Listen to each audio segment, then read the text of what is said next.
Sri Ranjit Reddy. Thank you very much, sir, for giving me this opportunity to speak on the Energy Conservation Amendment Bill of 2020. Let's all confess that this bill is being amended only to see that the achieved targets put forth by Honorable Prime Minister at the Conference of Party 26, so that the Panchamrit, what is proposed by Honorable Prime Minister, have to be reached. This COP 26 has proposed 5 nectar elements. Out of the 5 nectar elements, 3 were quantitative changes. We definitely welcome all the quantitative changes, Honorable Sir. And the first change is to increase the installed capacity of non-fossil sources to 50%. We definitely appreciate that. And the second thing is to reduce the emissions intensity by 45% and to reduce the carbon emissions by 1 billion tons by 2030. Each one of us will definitely welcome all the 3 changes because we are accountable and answerable to the next generation, and we are also answerable to the climatic changes in the future to come. On a plain reading, the bill seems to be okay, but when you look into the practicality, the government of India has 2 obligations, Doctor. First thing is, the center should definitely cooperate to the states, and the states' cooperation is definitely should be expected by the center.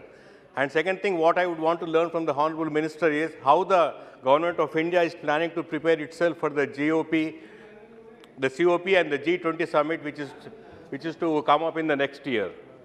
The first point, what I said is the cooperation of the states to the center. Though the central government always chants cooperative federalism, it only implements coercive actions, because the center will always try to spew venom on the states, especially on a state like Telangana, which is performing excellently well under the dynamic leadership of my Honorable Chief Minister KCR, but it expects nectar from the state. I say nectar because the center is expecting nectar from the state. Why I say is because the way we are contributing to the center and what is that we are getting from the state, sir?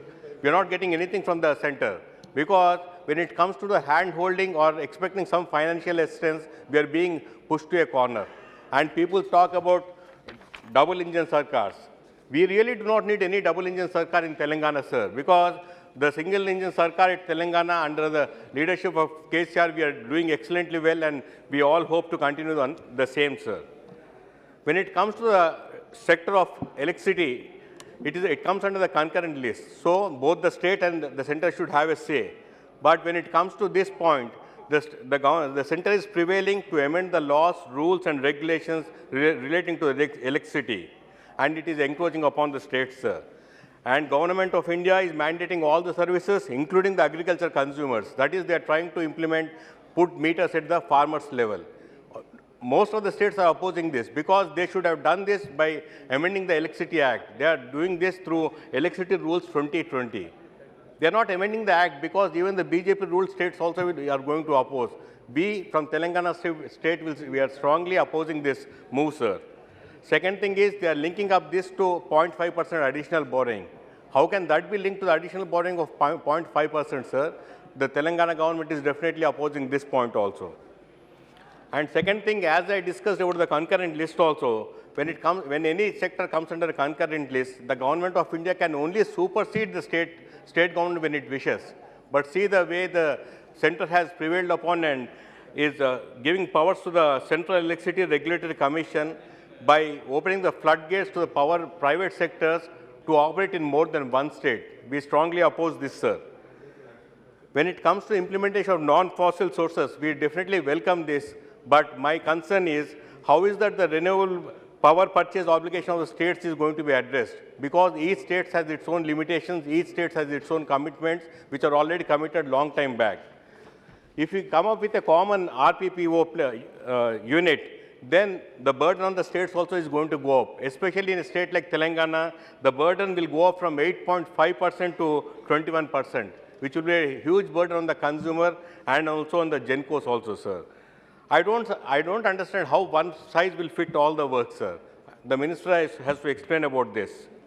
The last point is, when it comes to the State Reorganization Act, under Section 93 of AP Reorganization Act, basically the GENCO, which was supposed to produce power in both the states, the power was supposed to be shared with a ratio of 54:46. But the government of Andhra Pradesh has stopped supplying the power which is generated in Andhra Pradesh, sir, in spite of conditions put by Southern Regional Load Dispatch Center. I request the concerned minister and the Honorable Prime Minister to please look into this and address the government of Andhra Pradesh to look into that, sir. The final point, sir.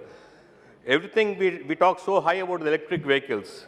We really appreciate that because it will definitely control and contain the emissions. But if you look into the number of vehicles being sold, it is almost around 3 lakhs only. Because the target which suppose the number of the vehicles which are going to go up, the target, the big condition will be the supply of the batteries.